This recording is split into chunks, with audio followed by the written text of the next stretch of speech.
Di sini saya akan menjelaskan definisi layanan informasi.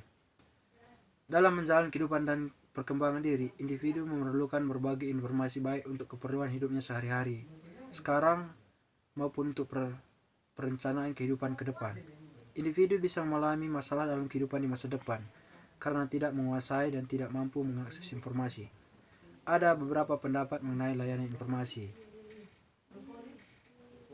Slameto mengungkapkan layanan informasi adalah layanan yang diberikan untuk memberikan berbagai keterangan, data, dan fakta tentang dunia luar kepada siswa dengan maksud agar ia mempunyai pemahaman yang betul tentang dunia sekitarnya. Pemahaman ini selanjutnya penting untuk pengambilan keputusan atau menentukan pilihan. Sedangkan Praetno dan Erma Amti menjelaskan bahwa layanan informasi adalah kegiatan memberikan pemahaman kepada individu yang berkepentingan tentang berbagai hal yang diperlukan untuk menjalani suatu tugas atau kegiatan atau menentukan arah suatu tujuan atau rencana yang dikehendaki. Dengan demikian, layanan informasi itu pertama-tama merupakan perwujudan dari fungsi pemahaman dalam bimbingan konseling. Berkaitan dengan hal di atas, Budi Purwoko mengungkapkan bahwa penyajian informasi dalam rangka program bimbingan ialah kegiatan membantu siswa dalam mengenali lingkungannya, terutama tentang kesempatan-kesempatan yang diberikan di dalamnya, yang dapat dimanfaatkan siswa untuk masa kini maupun masa yang akan datang.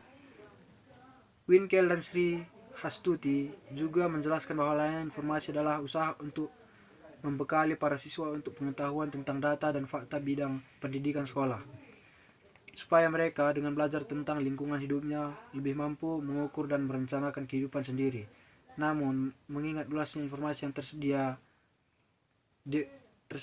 dewasa ini mereka harus mengetahui pula informasi manakah yang relevan, serta informasi macam apa yang menyangkut data dan fakta yang tidak berupa dan dapat berubah dengan berjalannya roda waktu. Dari berbagai penelitian layanan informasi yang telah ditemukan di atas dapat diartikan sebagai salah satu kegiatan bimbingan konseling yang mampu merencanakan kegiatan lain. Karena layanan ini memberikan berbagai informasi, baik informasi pribadi, sosial, karir, maupun belajar.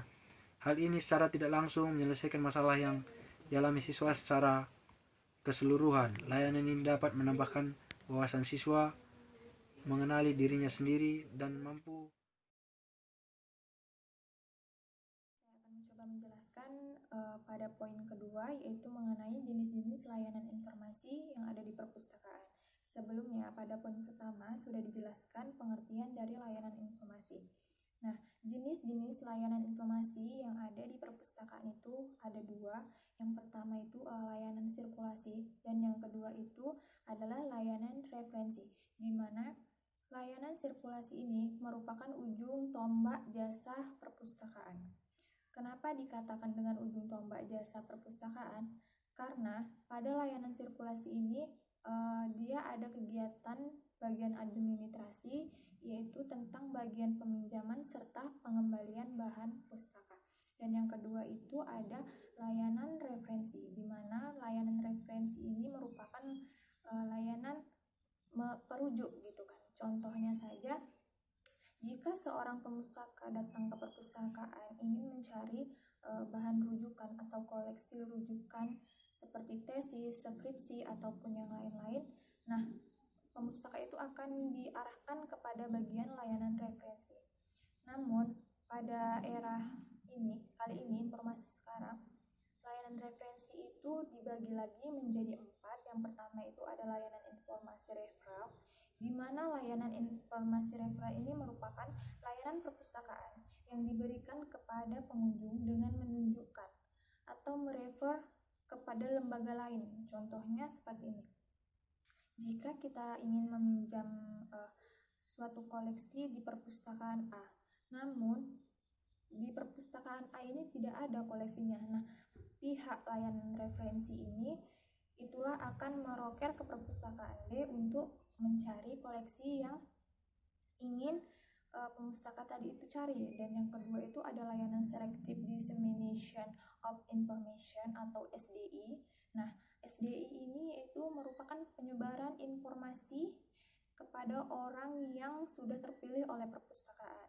Dan yang ketiga itu ada layanan informasi Current Announcement Service atau CAS. Nah, layanan informasi CAS ini merupakan layanan perpustakaan kepada pembaca mengenai informasi yang baru datang ke perpustakaan. Maksudnya, jika ada informasi yang baru, langsung diberikan oleh pemustaka melalui layanan informasi CAS ini. Dan yang terakhir itu ada layanan informasi Current Contact atau CC, yaitu layanan informasi dan daftar isi majalah terbaru yang datang di perpustakaan. Di sini saya akan menjelaskan di poin yang ketiganya, yaitu kendala dan hambatan dalam layanan informasi. Sebelumnya di poin kedua itu sudah dijelaskan oleh rekan saya bahwasannya layanan informasi dalam konteks perpustakaan itu terbagi menjadi dua jenis, yaitu layanan sirkulasi dan layanan referensi. Oleh karena itu, di sini saya akan membahas kendala dan hambatan di kedua layanan tersebut. Nah, adapun hambatan dalam layanan sirkulasi, yang pertama yaitu seringnya terjadi kerusakan dan juga kehilangan buku. Kemudian yang kedua, pemustaka itu masih kesulitan dalam menemukan buku yang mereka butuhkan. Kemudian yang ketiga, masih terdapat perbedaan status buku dalam database perpustakaan dengan rak buku. Misalnya, kita mencari buku yang berjudul manajemen perpustakaan. Kita lihat di database perpustakaan, buku tersebut ada. Namun, ketika kita cari di rak buku itu tidak ditemukan. Nah, adapun hambatan dalam layanan referensi itu terdapat pada sarana dan prasarana, kemudian terdapat kepada pengguna informasinya, dan juga terdapat pada penyedia informasinya. Nah, hambatan dari segi sarana dan prasarana, misalnya kurangnya rak koleksi karya ilmiah, kemudian kurangnya meja baca layanan referensi, dan kurangnya juga kursi baca pada layanan referensi. Nah, adapun kalau dari segi pengguna, hambatannya adalah pengguna tidak tahu bagaimana cara-cara dalam menelusur informasi di layanan referensi. Kemudian dari segi penyedia informasi, hambatannya adalah lemahnya pengetahuan pustakawan atau penyedia informasi mengenai ilmu dan teknik menelusur informasi. Nah, selain kendala-kendala yang sudah saya sebutkan tadi, juga ada kendala-kendala yang berasal dari eksternal atau yang berasal dari luar perpustakaan itu sendiri. Misalnya yang pertama, kurangnya perhatian pemerintah terhadap perpustakaan itu, misalnya dari segi pendanaan. Kemudian yang kedua itu tidak adanya kerjasama antara perpustakaan dengan instansi-instansi lainnya, misalnya kerjasama antara perpustakaan dengan sekolah. Nah, kemudian kalau kita lihat saat ini perkembangan teknologi berkembang begitu pesat.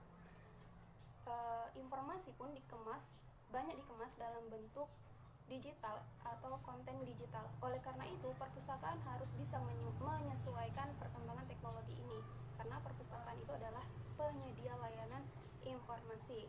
Nah, maka di sini harus diperhatikan, harus disadari ya, bahwasannya pustakawan itu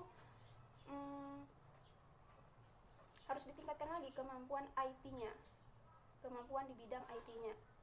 Nah, kemudian harus dibarengi juga dengan sarana dan prasarana yang lengkap. Jadi sudah seharusnya pimpinan lembaga penyedia informasi ataupun pemerintah memberikan perhatian khusus kepada perpustakaan sebagai tempat penyedia layanan informasi, khususnya dari segi sarana dan prasarana. Nah, mungkin itu saja yang dapat saya sampaikan. Terima kasih. Assalamualaikum warahmatullahi wabarakatuh.